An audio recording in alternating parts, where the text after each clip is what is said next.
Most people don't realize that you should not have puffy joints or hands ever. If you do, that is low-grade systemic inflation.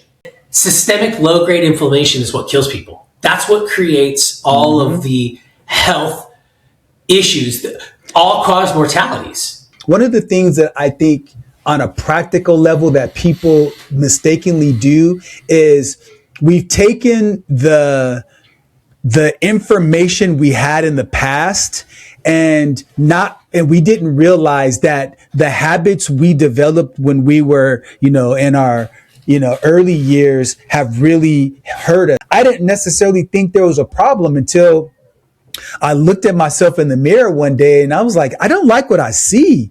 And so I needed to make a change. Oil is the closest indicator to inflation, more so than any other factor. Whether you like it or not, you got to figure out how to generate wealth, because it gives you an opportunity to maintain some personal sovereignty. Is that at the end of the day, the world is always going to have bad actors in it. 100%. And it's your responsibility to just make sure you're not one of them. Go find somebody that sees the world differently than you, and have a conversation with them in a way where when they're talking, you give them the opportunity to completely express themselves, and you don't listen to win an argument, you listen to learn. And we say, oh, you don't talk about politics, religion, and money. It's like, no, you ought to be talking about those things. Because if you don't talk about those things, you teach your kids to be ignorant. And ignorance ignorance allows control. Welcome to the Family Office, planning for the people who matter most. Geopolitical stuff. I mean, you want to pull that up, okay? But, because it's just something that I think that is it's interesting to see that. But here's what I can tell you in my travels. Okay. In my travels recently, it is very, very hard because for me, I watch, like when they say things to stay healthy, right? Or things to stay like, what are the things that I can normally do that just that are easy, right? And like, for example, you got to sleep at least 6 to 8 hours every night. And it's got to be clean sleep, right? Correct. Like, it's got to be clean, dark room, uninterrupted, cool room, right? Like 68 degrees, 70 degrees, dark though.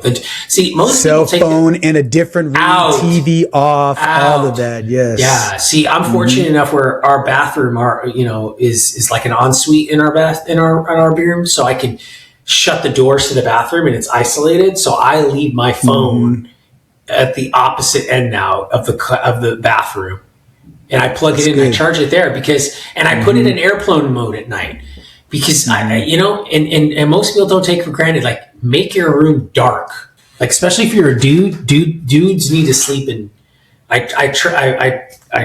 tease my wife all the time. And I tell her, I say, I want a coffin. I want to sleep in a coffin, because you want absolute darkness. It's important for men because if you don't get absolute darkness, you can't produce your hormone system, your endocrine system can't replenish correctly. And testosterone is produced at night when you sleep. That's correct. Right? So that's one of them. And then what's the other one? Don't eat anything after 7 or 6 or whatever, or at least 4 hours before you go to sleep. Right? If you're like, well, I work just 4 hours, and then try to fast once a week. Where you don't eat anything. That's a simple one. So all these things, right, that you try to do to be simple, and eating clean, like, for example, eating whole foods, like eat whole foods daily, right? So I can tell you right now, I've been through Texas, Louisiana, Mississippi, Florida, Georgia, Arizona, New Mexico, and California. I can tell you right now with absolute certainty, and it's the weirdest and most bizarre thing that I've ever experienced in my modern life, because how I grew up in Southern California was exactly the opposite. It is easier to eat healthy and clean in Texas, Mississippi, Georgia, and Florida than it is in Arizona, New Mexico, and California. It is almost near impossible. In my last 2 weeks of traveling all those states, it is almost near impossible to eat clean in California. I'm like, what is happening right now? How is this possible? It's just so crazy to me You can eat clean, but it's going to cost you an extra 40%. Because like Whole Foods, because it's not that way in Texas. I agree. I have no answer for that. And when you look at the cost of living overall, to eat clean in California is significantly more expensive. Like, for example, hold your hand up like this. Hold your hand up like this. Notice the way your hand looks. It's not puffy. My hand is not puffy, and your hand is not puffy. That is, most people don't realize that you should not have puffy joints or hands ever. If you do, that is low grade systemic inflation. That is, and if you go and get a test for either CRP or HSCRP, so high sensitive C-reactive protein, or CRP, I guarantee you, if you're puffy, your HSCRP will be elevated. Your high sensitive C-reactive proteins.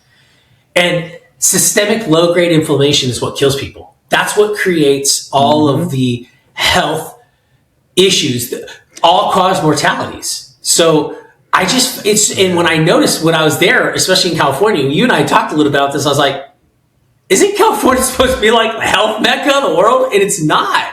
And then when you go and you look at the studies now that they're doing, because now they're able to do 10-year and 15-year studies on I don't want to say any brand names, but meat alternatives.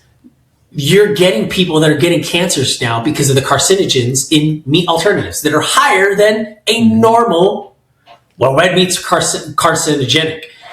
Isn't that crazy? It's just absolutely crazy. And I don't know if you see this nuts. Because I know you eat clean too. How do you shop? Do you shop at Whole Foods, Costco? I'm like mostly Costco, Sam's Club, and Whole Foods. That's like my main go-tos. Yeah. So is that the truth for you? Yeah, I do Costco, I do Whole Foods and Sprouts. And so, and then, every now and then I'll go there's an Aldi that's close by if there's something that I want to get that's, simple and close, but it's very difficult. And I think, going back to your point originally, Chris, you were talking about just different ways to be able to live a healthy lifestyle. One of the things that I think on a practical level that people mistakenly do is we've taken the information we had in the past and we didn't realize that the habits we developed when we were, in our, early years have really hurt us. For example, when you look at the food pyramid, really the food pyramid should be inverted. We talked a little bit about that before. And then we also talked about the fact that people used to were told that they should eat a lot throughout the day so they can continue to keep their metabolism going. But what happens is when you eat high processed foods, it spikes your insulin. And then an hour later, you eat something else and it spikes your insulin. And then another 2 hours, you eat something else. It spikes your insulin. And so your insulin is being spiked all the time. If you think about people during the agrarian age, they would hunt their food or grow their food. They'd eat a meal. They'd go to work and spend time depleting the energy they put into their body. They weren't just eating to live. They weren't just living to eat. They were eating to live, and they were eating whole, unprocessed, organic foods naturally. And then when you had all of this influx of grains and high fructose corn syrup and all of these additives, people began to really have their dopamine spikes, and we became addicted to food. And when you become addicted to food, you want to eat all the time. So now what happens is, I remember when I was overweight, I remember eating because I wasn't full, as opposed to eating when I was hungry. And so my brain was twisted and said, okay, you're no longer full. It's time to go and eat again. Yeah. And so when you operate from that worldview, your eating habits are terrible. And that's what happened to me, man. And so, I was up around 200 pounds. And for my size, that's just not healthy. I wasn't like morbidly obese. And that was the other thing, is that, my body, distributed my weight fairly well. You know, my gut was definitely a lot bigger. My face was a lot puffier, but you know, I wasn't walking around, you know, having to walk and with my arm out like this. And you know, my breath wasn't puffy and labored and anything like that. So because of that, I didn't necessarily think there was a problem until I looked at myself in the mirror one day and I was like, I don't like what I see.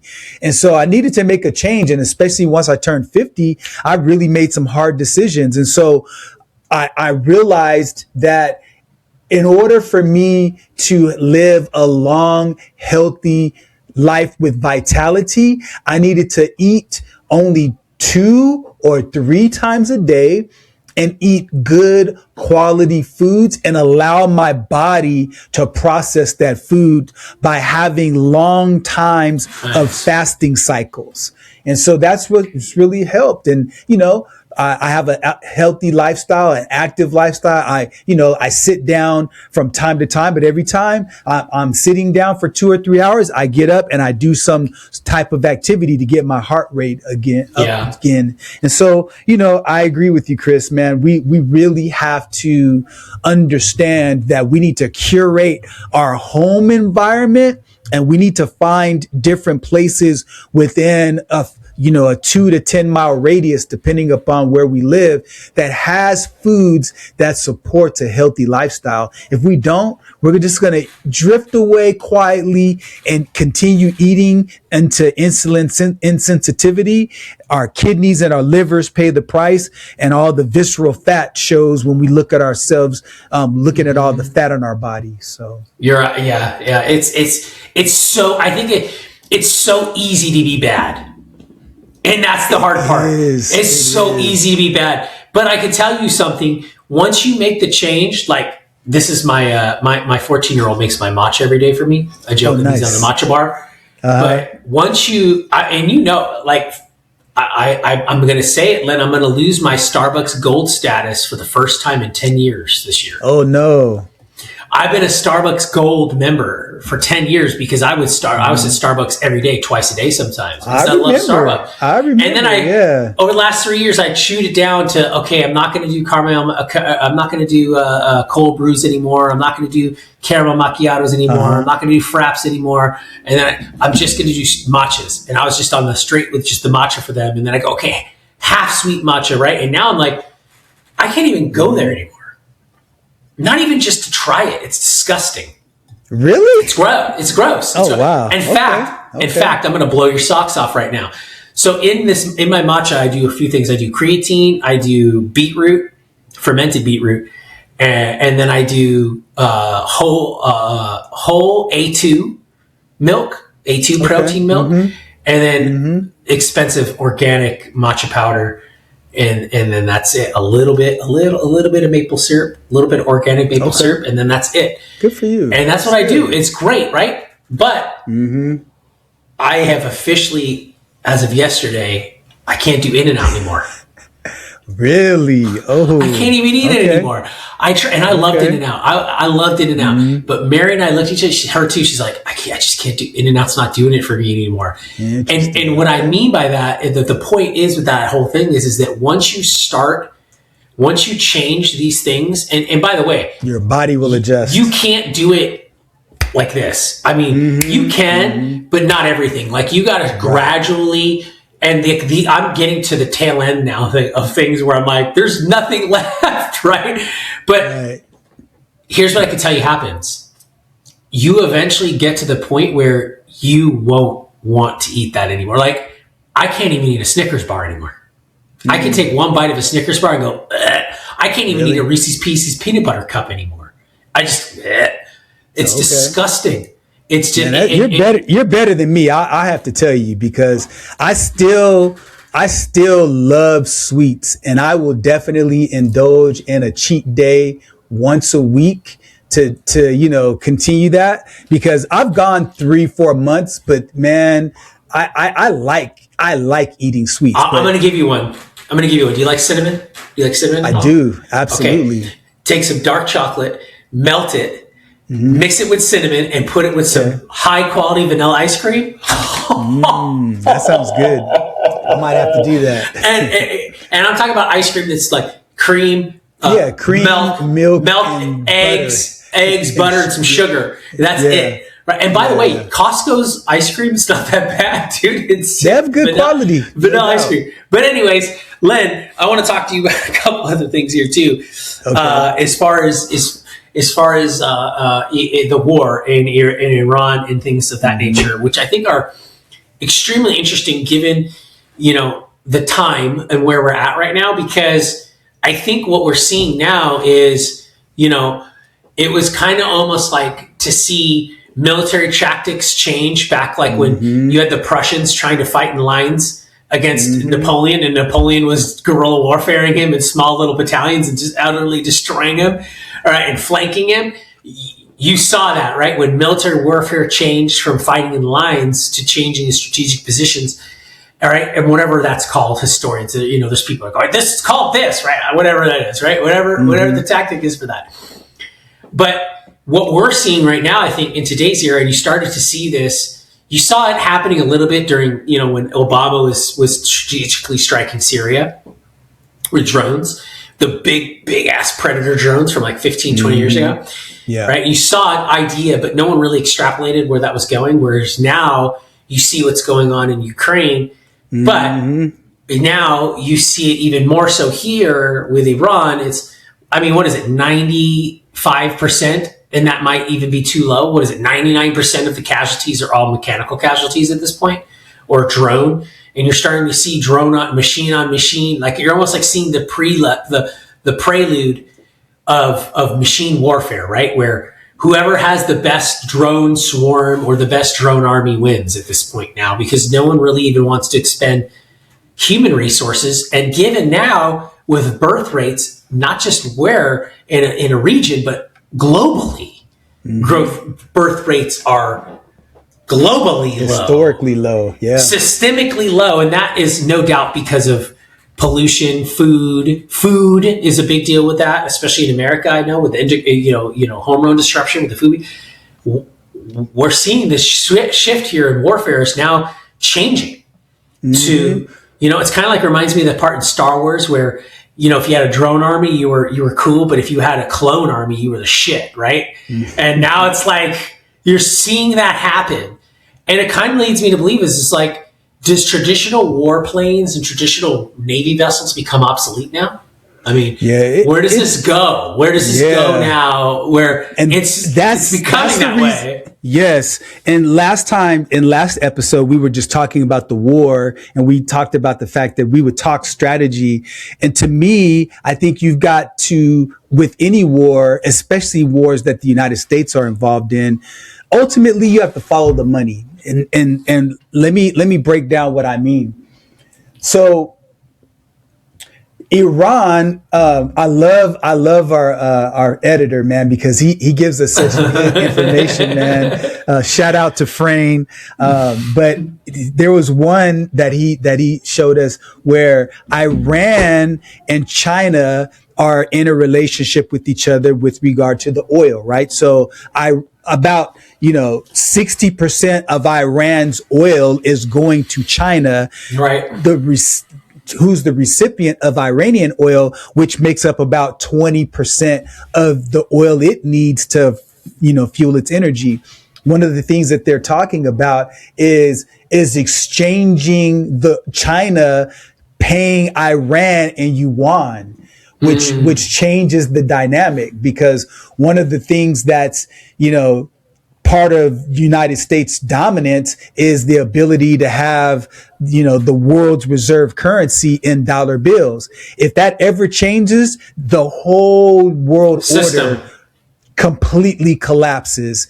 And so that's interesting. And when you look at the amount of oil that China has, it's nothing. They rely on Venezuela, and they rely on Iran to create a lot of its oil. So now because the United States controls the oil that's coming from Venezuela, that's one of its major distributors that are gone.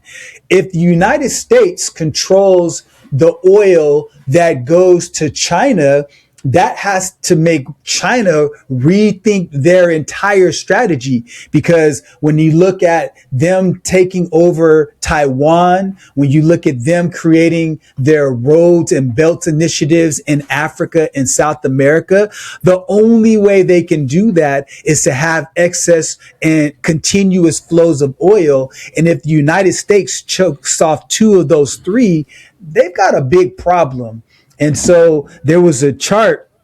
If you look at it, the United States has about 18.5% of the biggest crude oil producers. We're the largest. The second is Russia. So if Russia starts to look at the United States taking over Iran in terms of the oil production, because Iran is, let's see, so Canada 6.5, Iraq is 4.8, Saudi Arabia is 12%. So huge. Iran's 3.4%. So you've got all of these dynamics at play. Imagine if Russia and China don't continue to interact with each other, because believe it or not, and you already know this, Russia and China aren't friends. They are in bed with each other just out of convenience. And so there's all of these different dynamics that are happening right now as we speak. And that's the reason why I believe, Chris, that in order for the United States to maintain its number one position in the world as the world's most dominant economy, they have to take control over what's going over that oil in Iran, because of the fact that China's there. So I don't see this ending anytime soon, because I believe that's their real objective. It's not regime change. It's not stopping them from getting a nuclear weapon. It's to be able to control the oil. What are your thoughts? What's the hiccup here? What is the oil is, yes, obviously oil, because it's still the predominant medium to create almost everything. I mean, think about it. I was trying to buy my daughter socks at Walmart the other day, and none of these socks are cotton. You can't buy cotton socks. They're all polyester, which you and I know is synthetic oil. Materials. It's oil. It's plastic. Yep. It's plastic fabric. So you know how hard it is to buy clothes? Like, it's very hard to buy clothes that are cotton. Shirts. Yeah. Everything. I hate wearing anything unless it's cotton. If you haven't tried it either, like, you can get some good stuff that's like hemp and cotton, which is really nice. Because I just don't want the plastic stuff on me. It's disgusting, right? The way it makes you sweat and everything, it's gross. Yeah. But let's like if this was plastic, you'd see a big ring right here. Yeah. But damn, organic cotton shirts are expensive, dude. It's like $60 a shirt, bro. It's like ridiculous, right? But that just goes to show you again how we've pigeonholed ourselves into Chinese manufacturing, because everything's got to come from China, right? Which is ridiculous. It's absolutely ridiculous. But let's do it this way. Why? We all know, like, for example, like Kardashev scales. You familiar with Kardashev scales? No. So Kardashev is a Russian physicist or scientist. Okay. He came up with the Kardashev scales, which determines the level of sophistication of a race. Right? So Kardashev level 1, 2, and 3. Right? When you say a race, what do you mean? Like the human race.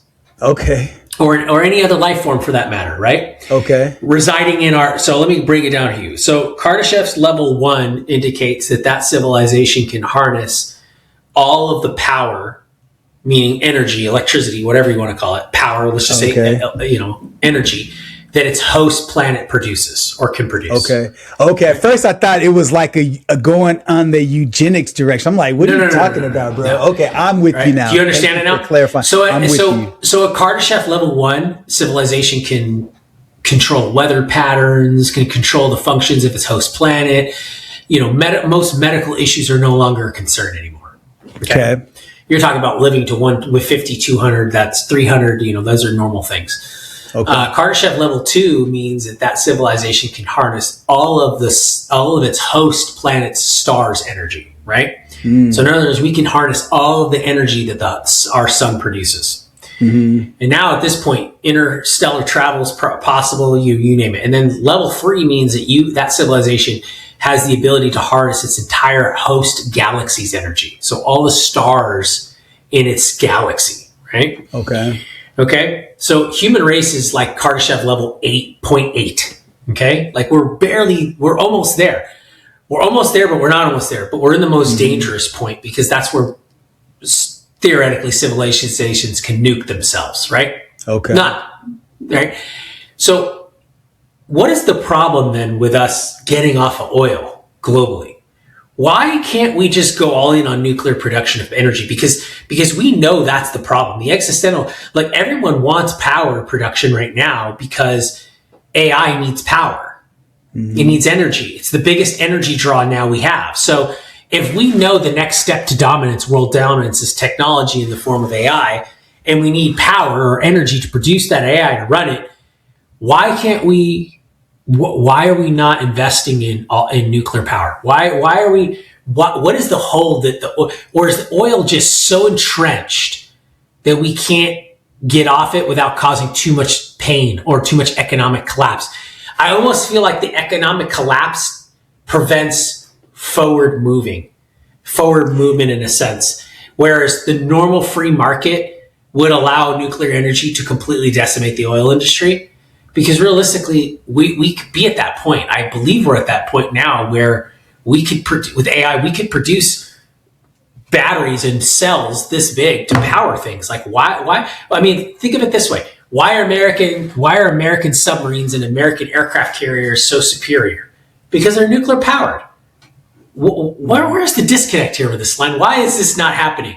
Why are we so? Because as soon as oil is off the table, like you eliminate a lot of issues in the world. Yeah. Well, what's happening here? I think what it is, Chris, is that human nature is to resist change, even though change is the only constant. And so when you look at oil, think about this. Oil is the closest indicator to inflation, more so than any other factor. Why is that? Well, cost of goods. So when food gets placed on my table, something has to transport it. It either goes through a plane, a train, or an automobile. And all of those are fueled by oil. Gas prices go up, then it costs more to transport that food from point A to point B. And so all of these different industries and that logistical chain, supply chain, they're all making money, and all of it rises and falls with oil. That's one of the reasons why your party has been so much against this whole green movement, because if oil becomes a thing of the past, think about it. All the refineries, all of the car manufacturings that have combustible engines, all of the different transportations from boat companies. I don't see it that way.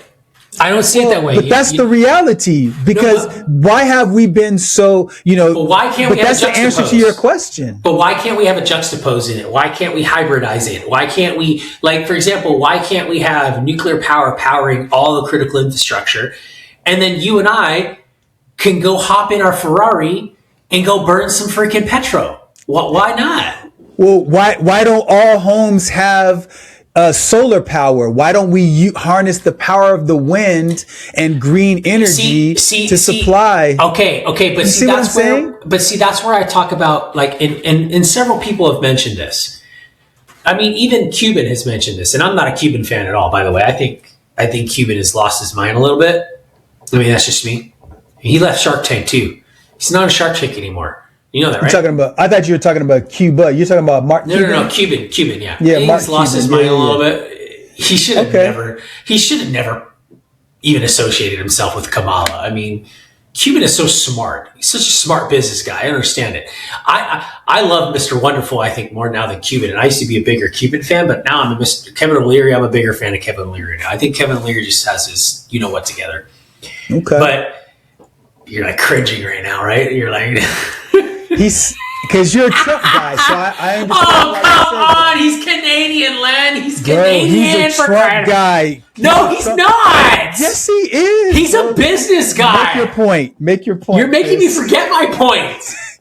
You were talking about Mark Cuban. Cuban has said this. Yes, Cuban has said this a lot of times. He has said this a lot of times, and I think he's completely on point with this.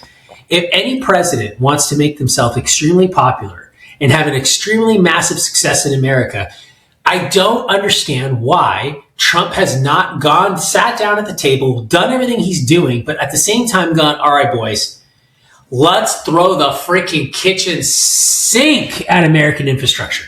Mm-hmm. Why? Why are we not doing this? Why are we not building America's infrastructure to be the most badass infrastructure? Because there's so much work to be done. You know, most people look at America and they go, oh my God, look at these big metros of these cities are so modern in all these other countries, especially Asian countries. Well, yeah, no, duh. The cities in America were built in the freaking 20s, the 30s, and the 40s, and the 50s, and the 60s, and the 70s. They weren't built today. They weren't built during the 2000s. They were built. So why are we... Well, okay, but you just crapped on Biden in our previous episode. Oh, don't even say he was about infrastructure. I'm just saying. He didn't do it. But he didn't do it. He didn't do it though. He didn't do it though. But he met opposition because I think okay, I agree with you 100% that America needs to focus on infrastructure. But the problem is that we have a $39 trillion deficit. And so because the deficit is so bad, when you look at these ideas of building infrastructure, I think we need to rethink how all of that looks. For example, the debt goes away. But here's the thing. The debt goes away by minimizing the debt. Do you understand what I mean? No, explain. Okay, I think we talked about this on a previous episode. It's going to require the denomination to become so small. And what I mean by that is that the GDP has to go to 20%. Yes, that's the challenge, though. If it were that easy to be done. But it's not, though, and it's not, and I think that's part of Trump's overall strategy, Len, is to go like this, because that's exactly how China has achieved 12%, 10% plus growth, economic growth, because it was an entire focus inward. And they completely built their infrastructure to be as such. But now you see it going down. Where America gains its foothold is in being the leader, and it has historically been in technology. And I think we're going to do that again with robotics, autonomy, and AI. But you're right. To lend your point, you could turn every single family residence in America into a power plant. Just have the government put every single roof in America, put solar panels on it. Mm-hmm. Absolutely. So I'm with you on that. I'm 100% with you on that. Okay, so let's tie all this together, because right now the number one topic trending is the Iranian war, right? Our war with Iran. It's not even our war. It's not even our war. You're right. You're absolutely right. So when you look at the longevity potential of this conflict/war, where do you see our way out? Because when you talk about the importance of building an infrastructure, when you talk about making every house a power plant, when you talk about the importance of nuclear energy, all of those things could happen if America decided to focus inward instead of outward. But this war, it takes all of our focus, energy, drive, finances outside of the country. We're talking about $2 billion a day that this war is costing. So what's the off ramp to you? Because I agree, we need to focus on reestablishing America as a dominant fixture economically in the world. I don't think Trump wants to regime change, and I don't think he wants to spread democracy. He's not talked about that. And Trump is going to do what Trump's going to do what he says he's going to do. Wait, but he did talk about regime change before. Remember, he made that statement. He said, "Hey, your leader is dead. Please go and take over." Do you think he didn't mean that? What I mean by that is that he's not going to go in there and do it like a Dick Cheney would. Okay. Or past the United States. Okay. Yeah, he can't. Assad and all that boots stuff. on the ground. Yeah, exactly. And I don't think Trump is a boots on the ground guy. I don't think he is. Okay. I don't think he ever will. I hope I am too. I still have faith in it. I think he's got something up his sleeve, but if he doesn't pull it out of his sleeve in the next couple of weeks, it's going to get very difficult. This cannot. It's already going into spring break. Mm-hmm. And here's what I can tell you. No one wants to be at war during the summer. I agree. Why do you think they just deployed, what was the number? It was like 5,000 troops recently into the area. They're making moves, preparing us for some type of ground assault, I believe. I hope you're wrong. I hope you're right, Chris. I want to be wrong. I've been right so much, man. I just. Oh, what do you mean? We've been right so much. We've been both right so much. For even to say that is an atrocity, and everyone knows that. Bro, okay, but what I'm saying in this case, Thank you. In this case, is that the war? Because when we talked a couple of episodes ago, one of the things that you had mentioned was that, we'll go in, we'll be in and out in a week. And I was like, Chris, Iran is not Iraq. They're a lot more strategically. I don't think this goes more than 90 days. I don't think it goes more than 90 days. Okay. So, 90 days. I'm writing this down. So whatever episode this is, 90 days from now. March the 16th. What have we been at war for or conflict? Sorry, not war. Since 2 weeks? Since February 28th. So from February 28th to March 16th is roughly 2 weeks. You think roughly 90 days from the beginning or 90 days from now? 90 days from the beginning. I think it's a 90-day campaign. Bro, okay. If I was a betting man, I'd put a wager on it, man. We'll do dinner when you're out in California. When I don't... Poly market, it doesn't look favorable for me right now, but I don't care. Bro, it's not, there's no way, bro. Okay, let's do this. If it's over in 90 days, this is what we'll do. I'll DoorDash you whatever meal you want. If it's still going on in 90 days, on day 91, you're DoorDashing me anything I want, bro. Why you gotta be so kind about it? Hey, I'm just saying. Okay, here's what I think is going to happen. Friendly wager. I don't gamble. I love it. I love it. Here's what I say. Here's what I'm saying is going to happen. I think we're waiting for the right people to step up in that region. I don't think it's happened yet. But what I mean is we're waiting for the right because here's the problem. Who would step in and become leadership of that country democratically? There's none, right? No, the context in which you're speaking does not apply to Iranian culture. That's not going to happen. How do we get back to where it was before? You're talking about pre-79? Mm-hmm.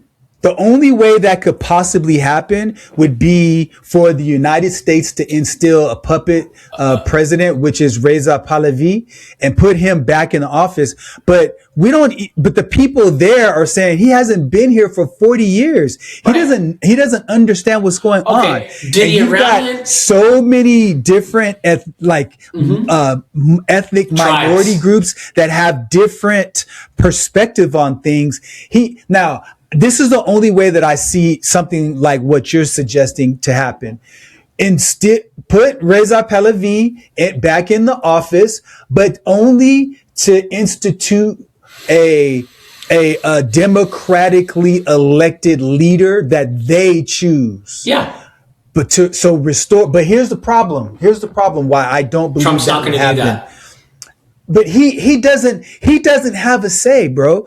The issue is that already you have the IRGC which is like the radicalized military arm of the government. And because of them being in power right now, there's a power vacuum. And we don't even know if Mujtaba Khomeini is even still alive. Like, he hasn't made any public appearances. We've only heard somebody translate what he said.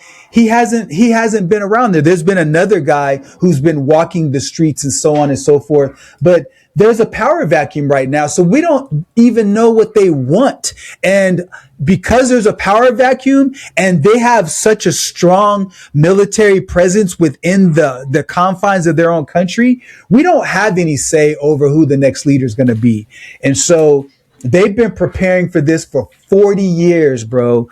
But the only way that I see it happening is if some way, somehow, they're able to get Reza Pahlavi to come in, restore some peace, and then allow people to go and vote democratically. But I just don't see that happening. I don't see that happening. I think what's going to happen is we're going to go in there, destroy the critical infrastructure that we've already destroyed, and make it impossible, like almost Stone Age stuff, and then step back, wait and see. The problem that I think that is going to happen here is that I don't know what Israel's trying to go for.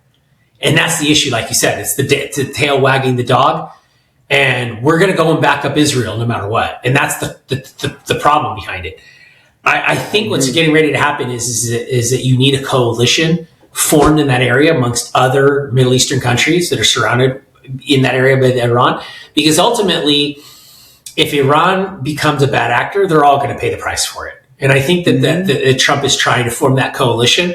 And if he does form that coalition, he's going to exit, and there's going to kind of be like a coalition, kind of maybe like fostering Iran, maybe. I mean, because at the end of the day, shouldn't all these neighboring countries kind of go, hey, bro, we all need to get our shit together and start really like holding each other accountable? That's what I think is going to happen. I think I think that you're going to see. I think what you're talking about is kind of like the Abraham Accords. Yes, so, but here's the problem that I see, and thank you for mentioning that. I was going to ask you the Abraham Accords. But do you think that a country or a philosophy or a people, and I don't want to insult anything or anybody, but I just don't think that attitude with that group of people is going to sit down and do an Abraham's Accord. Bro, but it started in 2020, and here's the thing: what I believe that they have the will and the capacity to do it in a really because they become more beneficial? Isn't it more exactly? That's the point. So here's what happens. So if the United States can provide security for Saudi Arabia and Bahrain and the UAE and Dubai and Qatar and the different places around there, Qatar, as long as they have the ability to be safe, what happens is it creates stability because they all know that oil is their number one commodity. And the moment that oil goes away, their economy shifts overnight. So the thing that's going to keep them alive and thriving is tourism. And they need tourism and they need stability. And so the only way for that to really happen is for them, as they partner with the United States, to provide that military security, because their water desalination plants are necessary to keep that economy thriving. People traveling there and bringing their currency from around the world. Those are the only ways that they're going to be able to survive, because, when you have such a limited amount of resources with regard to the topical terrain, because, there's so much desert out there, they need this. So they have a vested interest in following the Abraham Accords. They need diplomacy to keep stability in that region. It's the only way they can survive. Because think about it. Like when you look at Dubai and Emiratis, right? Yes. Look what they did. They completely played that playbook and westernized in partner with America. And look what Dubai has done. Look what's happened there. So why wouldn't you want that happen in that period? And you're right. Okay, cool. The nice thing that I don't mind about the United States going over there and being the stabilizer or the security or whatever you want to call it with the request of those partner nations is there's no doubt in my mind that the Saudis, the Kuwaitis, all this, they're going to pay. Whereas NATO countries, they're not going to pay. So I don't mind that. And that kind of goes back into my point where I'm like, Trump is forming a new coalition. And that coalition is worldwide. And that coalition, I believe, is going to look like this. It's going to be Japan, China, Russia, India, and a group or handful. Israel is in there, and a handful of Middle Eastern countries that want to play ball. And that's going to be, going into the next century, that's going to be your balance of power. Those are going to be your players on the table. I wish you were right, man. But just naming Israel has so many adversaries that makes it very difficult. And China and the United States have an adversarial relationship. And the reason why that is because we're both fighting for world domination. But we don't, though. Historically. Yes, we do, bro. Yeah, but historically, because of the United States, China, we protected the China. You understand? Only because it was only because it was financially beneficial, because what they were able to do was to reduce the value of the yuan so we can have goods and services cheaper. But now China is getting to a place that if they keep the relationship with Iran and they strengthen their relationship with Russia and get oil from those two places, China will not need the United States anymore. It'll have enough other partnerships to flip the world order. Well, where the yuan could become the world's reserve currency. Okay, I don't think that would happen anytime soon, but you can't tell me that in the next 30 to 40 years that is absolutely going to happen unless, and I'll turn it back over to you, unless the United States gets supremacy in AI and increase its productivity, and the United States must control the oil in Iran. And that's the reason, coming back full circle, why they're not going to leave anytime soon. I think that you're going to have a coalition of Middle Eastern countries. They're going to come in there, they're going to play ball, and they're going to do exactly what boots on the ground are designed to do, except they're going to be on the ground. And whether or not we like it or not, Israel's. Wait, you think they're going to send military people into Iran? You believe that? I don't necessarily. Well, I mean, wouldn't you agree that stabilizing your region has a lot to do with you being responsible for the countries in your backyard? So there's no way they're going to. There's a coalition. There is a coalition that will form. They will form. You'll see that part. I believe that. And they will be that. They will be that force. Israel's going to have to step it up in there as well. But I don't see your latter point. I do see America becoming supremate or becoming dominant and having supremacy in AI and technology. I do. Just because, again, you cannot compete with the culture of American culture. You can't, and not even American culture. You can't compete with a capitalist culture and concept. You can't. You just can't, because it's been proven time and time again. Any country that goes capitalistic or leans to capitalistic values has success. And China knows that. And that's why China has become a pseudo-capitalistic nation, where it's capitalist, but it's kind of still more controlled by the government, kind of how we do. Oh, yeah, no doubt. No doubt about it. Price fixing, central banking, all of that stuff, currency manipulation. However, China's manufacturing prowess will become obsolete in the next 25 years. Because manufacturing will not be, the way you and I understand manufacturing will not be the way you and I understand manufacturing.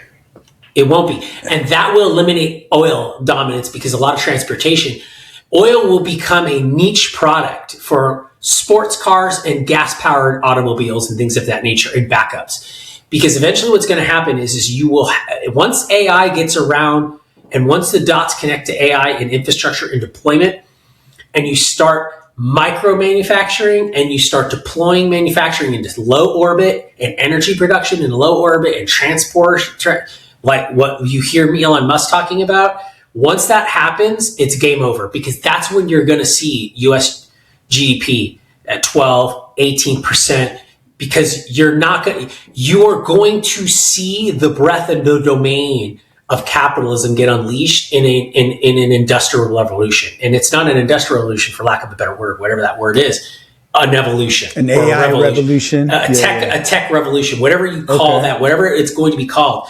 And you're absolutely right. We are linchpinning that off, that oil production and all that stuff, to control geopolitical things. But I don't see the enemies stacking up the way the enemies are stacking up. I see the aristocrats and the monarchies of the old world finally dying. And that's most of the European countries. Because they're all monarchies. They're all in this whole thing where, I mean, think about this for a second. What do the Iranian people want?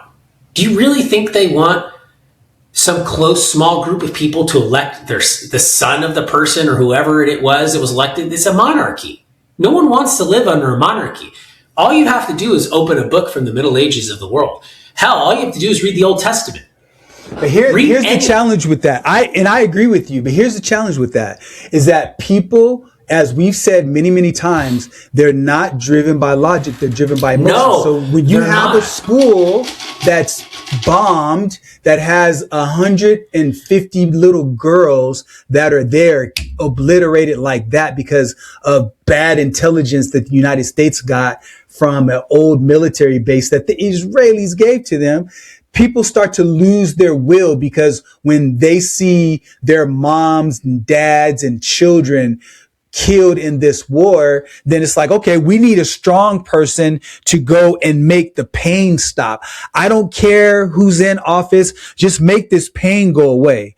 And so the longer the war goes on, and the longer the propaganda machine is able to live in Iran and talk death to America and death to Israel, their will is going to go down, because every single time a bomb hits, it's more evidence to support their argument. So there needs to be quick change, but again, I don't see it happening anytime soon. It's going to become one of those wars where the goalpost keeps shifting. Me too. I hope you're wrong. Me too. I hope you're wrong. I cannot wait to send you DoorDash, bro. On day 91, I'm sending it to you, man. In the meantime, if you're sitting here, do some frisking and find defense companies, and to find wartime manufacturing companies and energy production companies and oil and all that stuff, and invest and find ways to do it, because I agree. This is not going to change. Mm-hmm. And this thing is going to keep going and going and going and going and going and going and going. And you got to figure out how to profit from it. You do. Because again, if you want to protect, whether you like it or not, you got to figure out how to generate wealth, because it gives you an opportunity to maintain some personal sovereignty. And that's really, I think, what matters the most to anybody, is to be able to maintain your own personal sovereignty. Look, at the end of the day, if you don't like what's going on, if you have money, you can go buy 20 acres in America still and go isolate yourself and go do it. You can. Yeah. And there's nothing better than that, by the way. Here's the challenge. There's going to be people watching what you just said, and they're going to say, well, I don't want to profit off of the demise of other people. And you already are. For those of you that say that, I understand what you're saying. I understand why you feel that way. Here's the reality, and I believe that Chris would agree with me on this, is the iPhone you have and the Nikes you wear were created by somebody who has a subsistence level of living. Mm-hmm. And because you have goods and services that are affordable, somebody who is impoverished had to create the thing that you enjoy, or pick the food that you have on your table every day. And so the reality in the world is that there are haves and there are have-nots. And if you have the luxury to sit on your computer and watch this, regardless of what you believe, you're a have. And so don't try to moralize it. Now, I'm not saying you should invest, and I don't think Chris is saying you should invest in companies that knowingly hurt people. No. That, I don't think he's saying that at all. But you have to understand where the money's flowing and allow you to have more decisions and choices by investing in the right companies right now, because war definitely is a cash cow and you got to be able to take advantage of it. And here's the glaring reality that no one wants to hear. Okay. You already are supporting all the things that you don't like. You already are, because chances are you have a 401k. And that 401k is invested in this stuff already, whether you like it or not, unless you're picking your own stuff, which most people don't do. Facts. That's a fact. And again, like you said, Len, you wear pension Nike plans, they invest in it too. So if you're a teacher, you're a college professor, all of them do. All of them. In fact, if you are a college professor or teachers, you probably are making money right now, the fact that this war is going on, because your fund manager is probably invested in oil, because your fund manager is pragmatic and they don't care. Their only job is make you money. Yeah. So it's not emotional for them. So you like that fact. Because I remember back in the day, I had a business partner of mine back in 2008. I used to talk to him all the time. I'd known him since 2001. And he told me his little secret on why he was so wealthy. I said, how are you so wealthy? He said, look, I have a secret, and my secret is what most people never. You could show me 100,000 people, and 100,000 people won't have what I have. And I said, well, what is it? He's like, well, back in the day, my grandpa struck oil in Kern County, and I have oil, and I get oil checks every month. And I said, damn, dude, you must be loving life right now during 2008, 2009. He said, dude, I'm making so much money right now. I have no idea. And guess what? That was painful for a lot of people, 2008, 2009. There's people losing their entire lives. A lot of people were losing their lives because gas was $5 a gallon back then, $4.80 a gallon. I remember paying $4.80 a gallon in 2009, 2008. Well, you were suffering. There were people becoming extremely wealthy. I knew one of them. Right? And then when oil took a crap during COVID, he was losing his what. Right? Absolutely. So you can't look at it that way. Because at the end of the day, you can only look at it this way and go, look, this stuff's going to happen no matter what, you like it or not. So what's more important to you? Sitting back and going, well, I'm going to be a person I'm not going to participate in that. And then 10 years later, guess what? Now you got to bend for other people. I'm sorry, dude. I just think about it a little bit differently, Len. I'm not going to. I'm going to take advantage of the system so that I could keep my morals and ethics long term. Yeah, I agree. I hear you, and I think to wrap up this conversation today is that at the end of the day, the world is always going to have bad actors in it, 100%. And it's your responsibility to just make sure you're not one of them. And so, while Chris and I disagree on so many different topics, one of the things that I can say about him is that he has a heart of gold, and he is a family man, and he's a husband, and he's a good dad, and he's a good business owner. He's a good business person. He has a great business mind. And so while we are on different sides of the aisle and stuff like that, even though he's not technically a Republican and I'm not technically a Democrat. That's what makes it great.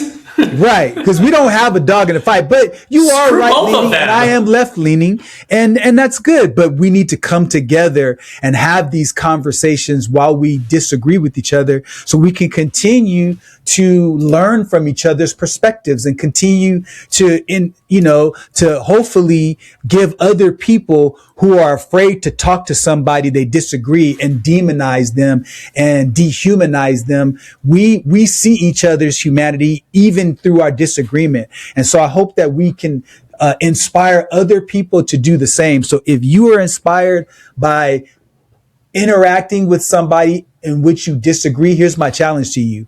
Go find somebody that sees the world differently than you, and have a conversation with them in a way where when they're talking, you give them the opportunity to completely express themselves, and you don't listen to win an argument, you listen to learn.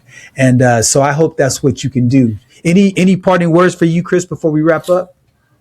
I just appreciate the opportunity to just have a conversation with somebody on a higher level.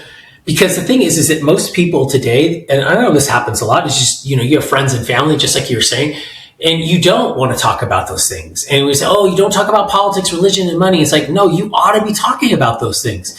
Because if you don't talk about those things, you teach your kids to be ignorant.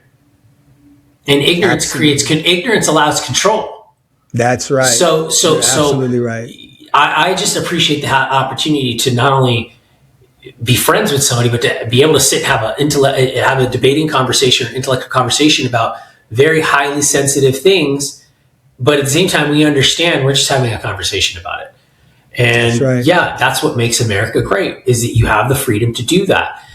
I don't have to impose my will or my values on you, and you don't have to do them on mine. And we can still operate and still live next to each other and still drive down the street because we want a safe street, a safe neighborhood with affordable stuff, nice, safe stuff, and go have a nice steak dinner. Yep. That's right. And I'm going to enjoy one on you in 91 days, man. Oh, I bet you're not. I bet you're not. Time will tell, brother. I bet you're not. Because when Trump finishes his second term and he comes out of office, historically one of the greatest presidents of all time, you are going to wear a Trump shirt or a Trump hat. Bro. Okay, so this is what we'll do on day 91. So you don't even have a candidate to say. That's how sad. That's true, but we have 2 years. So I would be willing to vote for a Republican if the right person was in place. But here's what we'll do in 91 days. Whatever podcast is closest to that, let's do this. Either I'm eating on camera or you're eating on camera, because one of us is going to be right and one of us is going to be wrong. Deal? Handshake, man. Deal. Hey, I hope that you enjoyed this content. We're going to continue to bring it to you. And every single time we're going to look to give you valuable, cutting edge content about health, about wealth, and about current events. And with that, Chris, it's always a pleasure having these conversations. Likewise, sir. Conversation has given you clarity on your next steps. Please share this episode with someone who's walking the same path. Don't forget to like and subscribe so you won't miss future episodes. And remember, planning ahead isn't just prudent, it's an act of care. Thanks for joining us, and we'll see you next time on The Family Office.